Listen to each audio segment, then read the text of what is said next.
Едва ли има по-подходящ ден, в който да говорим за женското сърце от днес, и затова благодаря на доцент Христова, че точно на 8 март доставя женското сърце пред нашето внимание. И защо е важно да говорим за женското сърце? Защото първо, това е нещо, по което ние изграждаме своята емоционалност и пряки преносен смисъл. И второ, защото то е в основата на нашия живот, не само живота на жената, но на всеки един човек. Както модераторът посочи, аз съм доктор Евелина Герова и съм председател на Българската асоциация по андропауза и менопауза. Това е един много специален момент от живота на жената, периодът на менопауза. За кардиометаболитният риск и за менопауза ще говоря по-подробно утре, но днес искам да обърна внимание върху кардиометаболитните рискове, които са специфични за всеки един етап в живота на жената, тъй като менопаузата пък е едно естествено продължение, един естествен завършек на живота на жената. Защо е важно да говорим за женското здраве и за женското сърце? Има много стресиращи факти, които бих искала да споделя с вас. Сърдечно-съдовите заболявания са водеща причина за смърт при жените в Европа и в Съединените щати. Около 35% от женската смъртност в световен мащаб се дължи на сърдечно-съдовите заболявания. Ние, жените, много се страхуваме от онкологичните заболявания, но реално това, което ни убива, всъщност са сърдечно-съдовите заболявания. Те са водеща причина и за смърт по време на раждането. Може би около 34% от смъртността по време на раждане се дължи на някакъв сърдечно-съдов инцидент. При пациенти от женски пол е много по-вероятно в случай на инфаркт да бъде поставена грешна диагноза в сравнение с пациент мъж. Информираността и правилното менажиране на кардиометаболитния риск и на грижата за женското сърдечно здраве ще са една огромна възможност тази статистика да бъде променена. По отношение на рисковите фактори. Рискови фактори за женското сърдечно здраве има през целият ни живот. Има определени фактори, които действат от самото раждане, още от зачеването до края на живота, различни социо-икономически и психосоциални фактори. Професор Гочева спомена за тях. В същото време няма етап от живота на жената, в който определени фактори, както генетични, така и фактори на околната среда, да не въздействат върху женското здраве. Това започва още с момента на зачеването. Може би сте запознати с теорията за първите 1000 дни. Първите 1000 дни от живота на човека стартират от първият ден на зачеването до края на втората година. И това е един уникален период, в който майката с нарците, с които отглежда своят плод, начинът, по който се храни, начинът, по който живее, може да повлияе и да промени генетичната експресия на редица родени и генетично обусловени заболявания. В ранна детска възраст, в детската възраст също има рискови фактори и заболявания, които засягат сърдечно-съдовото ни здраве. Тоест сърдечно-съдовите заболявания, кардиометаболитните заболявания не са само приоритет на по-късната възраст. Вродените сърдечни малформации, наследствени заболявания, както затлъстяването в детска възраст, все по-високата честота на артериална хипертония в детско-юношеската възраст, със сигурност оказват влияние, неблагоприятно влияние върху сърдечно-съдовото здраве през целият живот на жената. В млада възраст, в репродуктивните години, редица фактори, свързани с физиологични състояния, като бременност, например, също могат да имат дълготрайни последици по отношение на здравето ни, всъщност до края на човешкият живот. Периодът на перименопауза е един изключително специфичен период от живота на жената. Особено перименопаузата, която можем да разглеждаме като втори шанс, даден от природата, в който ние можем да подготвим тялото си за състоянието на менопауза, с което ще останем всъщност до края на живота си, когато веднъж навлезем в него. И всъщност зрялата възраст, различни фактори, натрупаните заболявания, които сме си създали през целия живот и които си носим, както и редица социални фактори, като социалната изолация, например, деменцията, могат да подпомогнат негативно нашето сърдечно-съдово здраве. Доколко мъжете са от Марс и жените са от Венера, доколко са различни мъжкото и женското сърце, доколко женското сърдечно здраве има нужда от по-специално внимание. Все още се счита, че мъжете имат много по-висок риск от кардиометаболитни заболявания в сравнение с жените, но пък редица проучвания, редица факти всъщност ни показват, че това не е точно така. Особено определена група жени във възрастовата група между 35 и 54 години могат да попаднат и имат много по-висок риск от хоспитализация в сравнение с мъжете в същата възраст. Симптоматиката при жените много често е много по-разнообразна и много по-различна присъдов инцидент, отколкото симптоматиката при мъжете, което от своя страна води до забавяне на диагнозата и по-късно хоспитализиране. Лечението, което получават жените, много често не е съобразено с спецификите на женският метаболизъм, тъй като и липсват клинични проучвания за това как се метаболизират определени медикаменти в различните периоди от живота на жената. Така че разбирането за биологичните и социални различия между жените и между мъжете всъщност ще ни даде възможност да се грижим много по-добре за женското здраве и така ще доведе до критично подобрение на качеството на медицинската помощ в това отношение. Вече бяха споменати кои са някои рискови фактори по отношение на кардиометаболитното здраве. Беше споменато, че има традиционни рискови фактори, като възрастта, наличието на придружаващи заболявания, като хипертония, диабет, дислепидемия, тютюнопушене, употреба на алкохол, нездравословно хранене и така нататък.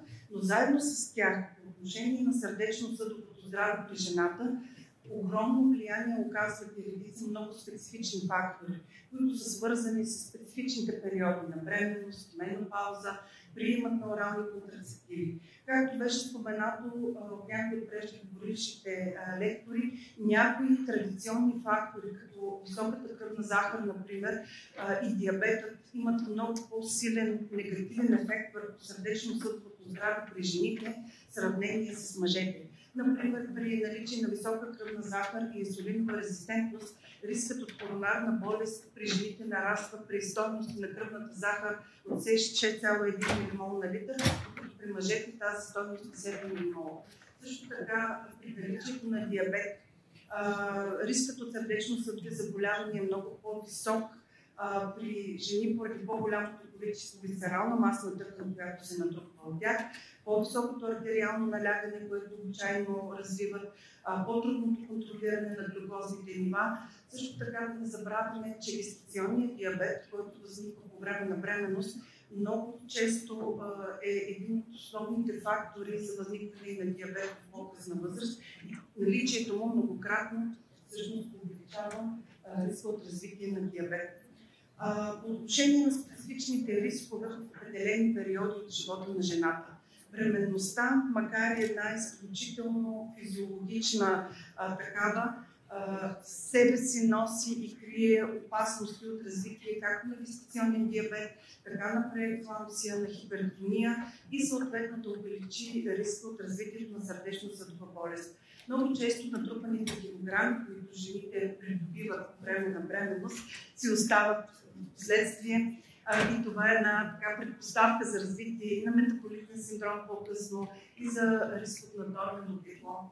При бременност коагулационната, фибринолитичната активност се измества в посока хиперкоагулация, което е естествен механизъм на тялото да ни предпази от кръвозагуба, но това от своя страна в по-късна възраст увеличава риска от тромбоза трикратно.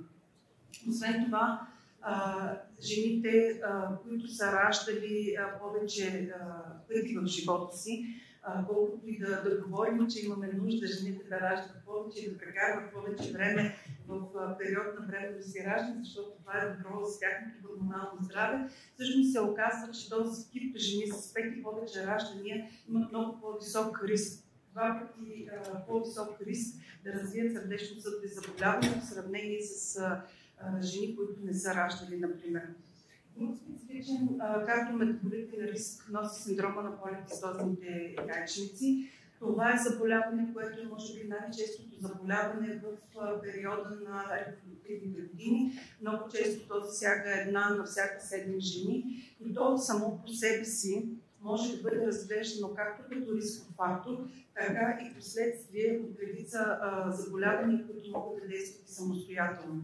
Той е много свързан с метаболитния синдром, с централното затлъстяване, проатерогенната дислипидемия, артериалното хипертония, високото ниво на кръвна захар. И всъщност, както казвам, той може да бъде от една страна и независим фактор за развитие на диабет, дислипидемия и затлъстяване, от друга страна може да бъде и последица от тях.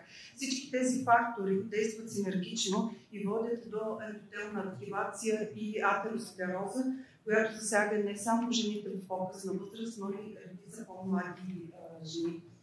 Периодът на перименопауза, както казахме, това е един много специфичен период, защото това може да бъде разглеждано като периода на втори пубертет в живота на жената.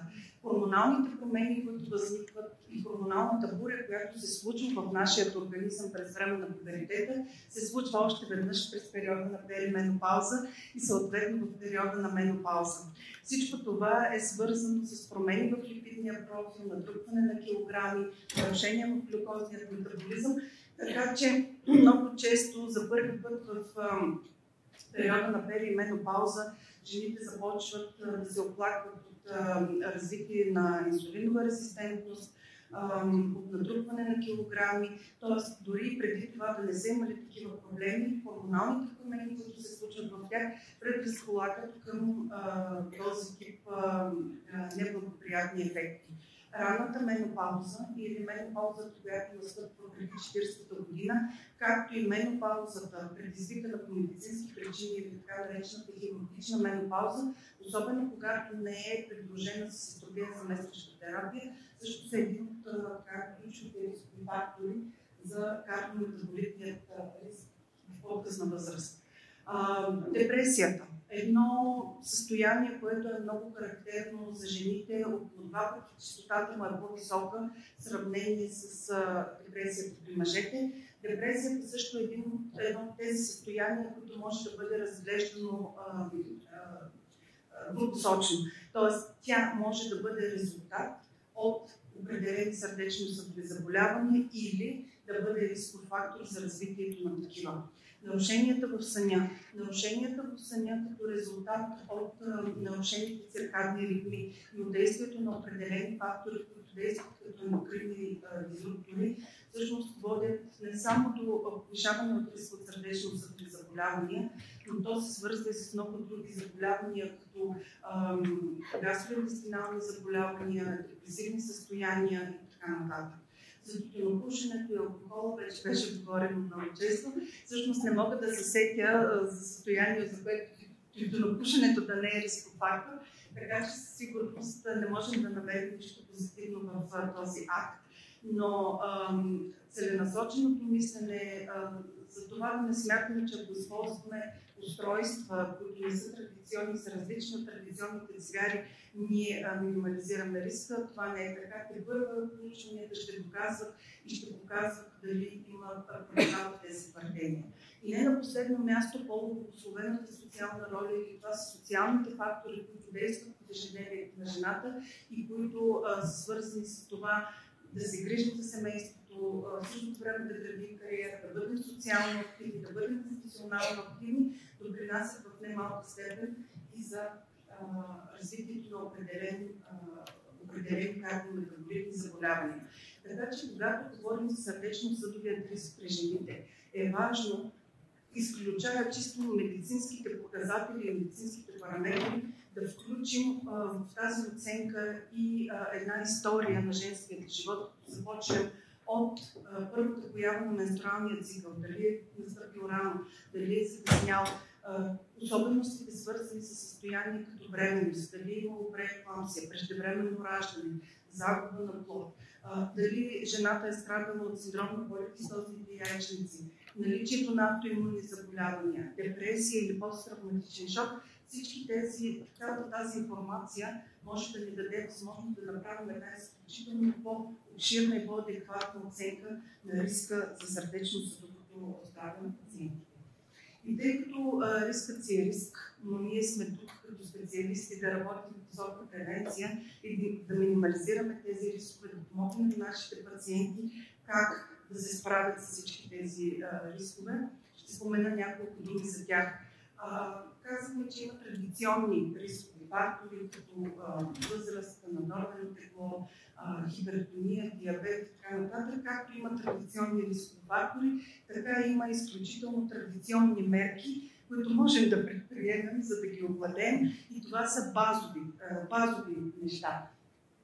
Става въпрос за контрола на теглото, беше изчерпателна дамата, която говори преди мен. Физическата активност и физическа активност има много ясни параметри какво означава да бъде физически активни. Съответните профилирани организации, които се занимават и работят в областта на сърдечно-съдовото здраве, считат, че под физическа активност се разбира поне 150 минути седмично умерена физическа активност или 75 минути седмично интензивна физическа активност. Тя обаче е различна в различните периоди от живота на жената. Тоест ние не можем да очакваме, че жена, която е в активната си репродуктивна възраст, трябва да има същата физическа активност, както жената в менопауза. Защото механизмите, които тялото реагира и отделя хормонът кортизол, са много различни. Тоест кардиоактивността е нещо, което е прерогатив на младата възраст. Там той има своята функция и своят ефект. Жените в перименопауза трябва да се занимават повече с активност тип йога, тип пилатес, активност, която е свързана с изграждане на сила, за да може да профилактира и остеопорозата. Знаете, че изометричното разтягане на мускулатурата, особено на големите мускулни групи, дразнят костите там, където се захващат и всъщност стимулират образуването на нова костна тъкан. Така че да щадим ставите, решавайки се от скачане, тичане, бягане бързо, по пути, по пътеки и така нататък, а да обърнем внимание на по-спокойния и по-балансиран физическа активност, като йога, пилатес, гирички, работа с ластици и така нататък. Те са много по-благоприятни за жените в възрастта 40-45 години плюс. По отношение на превенцията и на рисковете в определените възрастови групи. Както казах, сърдечно-съдовите рискови фактори, макар и различни, действат във всеки един период от живота на жената.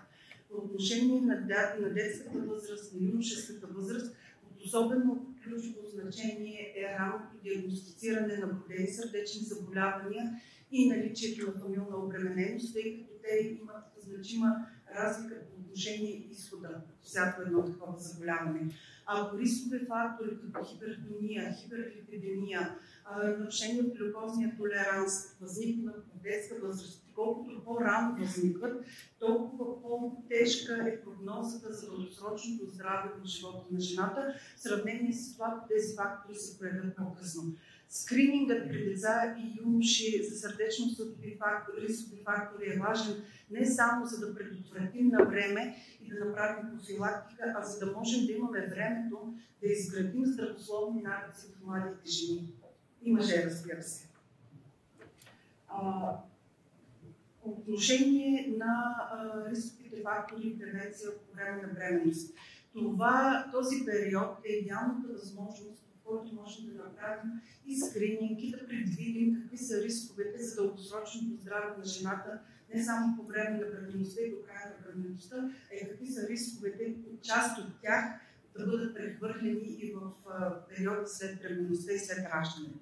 Много жени в детородна възраст, за съжаление, вече имат поне по един рисков фактор. Дали ще бъде тютюнопушене, дали ще бъде хипертония, висок body mass index, абнормен липиден профил. И ако тези рискови фактори не са установени на време и не бъдат коригирани преди забременяването или в началото на бременността, те носят със себе си много висок риск от възникване на усложнения, както за майката, така и за плода по време на бременността и за здравето на жената след периода на раждането. Дори при липса на симптоматика, физиологичните промени, които настъпват в женския организъм по време на бременността, носят след себе си редица процеси, които съответно водят до промени в ендотела на съдовете и могат да засилят, да помогнат в появата на тези рискови фактори. Да не забравяме все пак и средната възраст на менопаузата. Скринингът за сърдечно-съдови заболявания и метаболитни заболявания през този период е от жизнено важно значение, защото, както казах, хормоналната буря, която преживяваме през този втори пубертет, всъщност носят след себе си риск, който ние сме принудени и ще бъдем принудени, с който ще бъдем принудени с последствията от него да живеем до края на живота си. Менопаузата е състоянието, в което веднъж навлезли, оставаме до края на живота си. Но при средна продължителност на живота на жената от 81 години за Европа, за много жени това са години от порядъка на 30-40 години, т.е. половината си живот, реално жените прекарват в менопауза и не е маловажно по какъв начин ще менажираме рисковете, свързани с това. А самата менопауза се свързва с повишен кардиометаболитен риск поради намалението на производство и преустановеното от един момент нататък производството на хормона естроген от яйчниците. И всъщност естрогените, които произвеждат метаболитно активната масна тъкан, макар и да допринасят за поддържане на естрогенното ниво, те нямат същия кардиопротективен ефект или предпазващ ефект по отношение на сърцето, както естрогенът, който произвеждат нашите яйчници. И не на последно място, един така особено едно неприятно състояние, сънната апнея, е изключително характерно за периода на менопауза. Ако в репродуктивните си години едва 3% от жените страдат от сънна апнея, то в периода на менопауза този риск се изравнява с този за мъжете и той нараства до 11%. Така че скринингът и за сънна апнея при жените е изключително важен, за да се предотврати развитието на доста по-сериозни усложнения. И какво е важно да помнят и да запомнят дамите, че всъщност редовната консултация и с кардиолог, освен с всички останали специалисти, при които си правим профилактични изследвания, е изключително важна. И не бива да чакаме да влезем в менопауза, за да отидем на кардиолог. Напротив, тази среща с кардиолога трябва да се случва на ежегодна база още след, да кажем, 30-та ни година, 30-35-та ни година. И какво трябва да следим? Разбира се, освен артериалното налягане, нивото на кръвна захар, липидният профил, бъбречните показатели, щитовидните хормони, всичко това ще ни даде възможност много на ранен етап да диференцираме рисковите фактори и съответно да изградим и терапевтичен план, и план на интервенция по отношение на начина на живот, с който да намалим риска. Когато говорим за интервенция, тя може да бъде разглеждана в много различни аспекти. Разбира се, медикаментозна, хранителна, различни хранителни добавки. Когато говорим за жени в перименопауза, прием на естрогени и фитоестрогени, различни тип физическа активност и начинът на живот. По отношение на медикаментозната интервенция, какво означава това? Когато имаме установени заболявания, не бива да чакаме някакси от само себе си да минат или да се доверяваме на бабешки методи само, а да се доверим на специалист, ендокринолог, кардиолог, специалист по хранене и диететика, гинеколог, които ще ни помогнат да се справят с най-често разпространените рискови фактори и заболявания, свързани в този период, в различния период от живота на жената. По отношение на хранителните добавки, приемат на витамин D, магнезий, селен, цинк, т.е. неща, които ще помогнат както здравето на щитовидната жлеза, ще ни помогнат да подсилим метаболизма, да помогнат естествените процеси, които се случват в него. Разбира се, това не се случва самоцелно, те винаги се назначават от специалист спрямо индивидуалните особености на жените. По отношение на хранителната интервенция, тя трябва да бъде изключително индивидуално изградена. Когато говорим за хранителни режими, ключовото във всеки един хранителен режим е персонализацията. Много са модерни в последните години различни тип хранителни режими, интермитент фастинг, кето диети, вегетариански режими на хранене, но тук е важно да се отбележи, че всеки режим има ефект и смисъл тогава, когато е изграден спрямо начинът на живот на съответния пациент, здравословното му състояние, наличието на придружаващи заболявания, типа физическа активност, защото ако имаме, да кажем, пациент, който извършва тежка физическа активност в ежедневието си, ние не можем да определим калорийния му прием само на базата на килограмите и на нуждите, които говорим. Тук става въпрос за една изключително сериозен подход, за който лекарите, специалисти по хранене и диететика могат да помогнат на пациентите и да съобразят всяко едно предложение и с придружаващите заболявания, които те имат. По отношение на сърдечно-съдовия риск има редица проучвания с специални режими на хранене, които помагат да се намали този сърдечен съдов риск. Така популярни диетаж диета или средиземноморската диета имат така добро повлияване на рисковите фактори, както и противовъзпалителната диета в периода на менопауза. По отношение на физическата активност, както казах, пак е важно съобразяването в кой етап в живота се намираме. И специално за жените става въпрос и не само за етап от живота, а и за етап от менструалния цикъл. Тоест ние не можем да имаме еднаква физическа активност в първата половина на цикъла си и във втората половина на цикъла. Много е важно интензивната кардиоактивност да бъде в първата половина на цикъла преди овулация, тогава, когато организма се освобождава от задържаните течности и метаболитната ни активност е насочена в посока разграждане на натрупаните вещества, които организма се е опитал в предишния цикъл да си натрупа и да съхрани, евентуално за възникването на бременност. Така че всички тези особености трябва да се вземат предвид, когато препоръчваме и хранителен режим, и двигателна активност, за да може пациента да има оптимален начин на живот, съобразен и с индивидуалните му особености и за здравословното му състояние.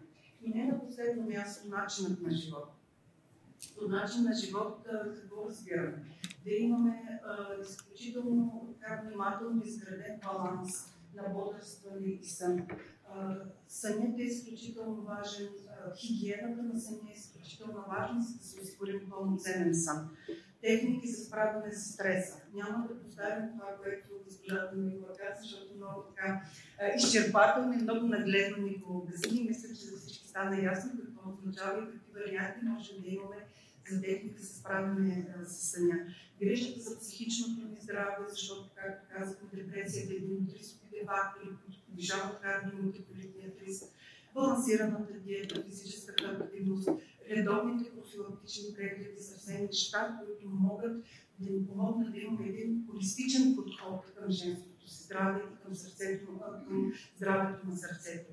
И в заключение искам да кажа само, че за да бъде да бъде нашето сърце здраво, ние трябва да подходим към него холистично. Да погледнем с чисто медицинската страна, от психоемоционалната страна.